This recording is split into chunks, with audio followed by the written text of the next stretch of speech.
On April 15, the Tush news agency reported that 15 countries from Asia, Africa, and South America, including Argentina, Iran, Indonesia, and even the U.S. ally, Saudi Arabia, expressed their interest in joining the BRICS nations.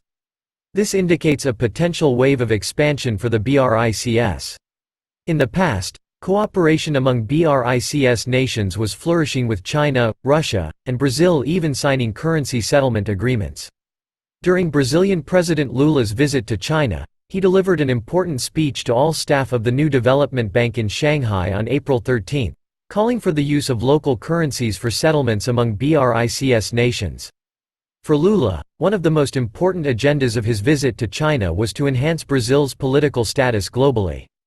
As a member of BRICS, Brazil is one of the world's largest economies in terms of economic size and influence among developing countries.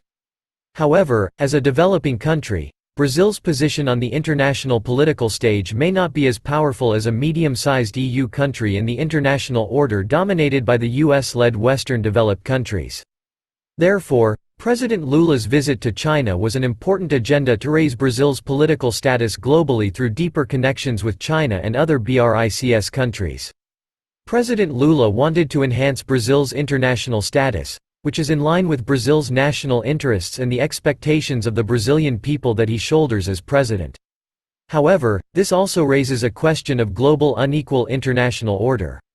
In the past few decades, Western developed countries led by the United States have dominated the world order. They have formulated various rules in global politics and economics and suppressed the status of developing countries in an explicit or implicit way, making it difficult for countries with the same economic size to achieve equal status. Third world countries lack more say than Western countries. One way to maintain this unequal hegemonic system is through U.S. financial and military dominance.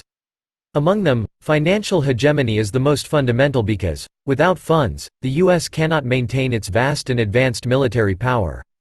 The foundation of U.S. financial hegemony is, in fact, the status of the U.S. dollar as a world currency. Therefore, before Brazilian President Lula's visit to China, both China and Brazil announced that they would use local currencies for settlements in their bilateral trade in the future. This is actually a clear signal of resistance to the Western hegemonic order led by the U.S. from BRICS countries, including Brazil, and more broadly, developing countries. In the past, the United States had unique strength worldwide, and no other country was able to stand alongside it. Especially after the collapse of the Soviet Union, among the major powers, no country could withstand U.S. pressure and led other countries to explore different development paths. Therefore, the U.S. has dominated the world for 30 years. However, with the rise of China, this unfair and unreasonable international order has been fundamentally changed. Despite China's lack of intention to replace the U.S. or seek hegemonic power, its development has proven to the world that a country can peacefully rise and take a different path of development without relying on colonial or financial plunder. Moreover, due to U.S. suppression and sanctions, China has been forced to become a rival that the U.S. has set up globally. This, to some extent, has provided a beacon for other developing countries, including Brazil, that are dissatisfied with U.S. hegemony. As the saying goes, a good product speaks for itself.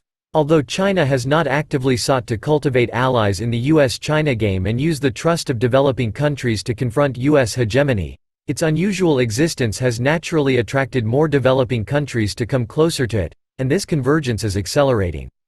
If in the past, this convergence was implicit and vague, now, China's efforts to create a new international order that is more equitable and inclusive are evident through initiatives like the Belt and Road Initiative, BRI, and the Asian Infrastructure Investment Bank, AIIB.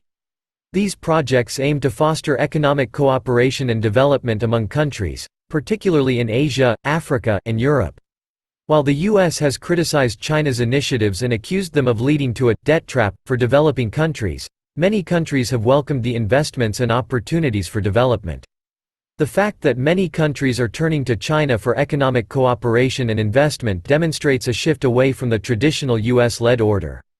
In conclusion, the potential wave of expansion for the BRICS countries, particularly with the interest of other developing countries in joining, indicates a changing global order.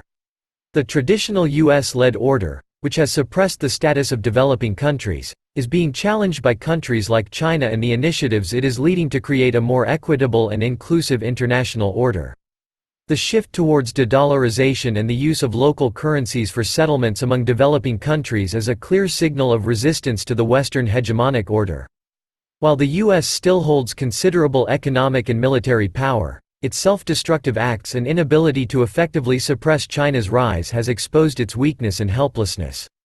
The global geopolitical landscape is evolving, and it remains to be seen how it will continue to shift in the coming years.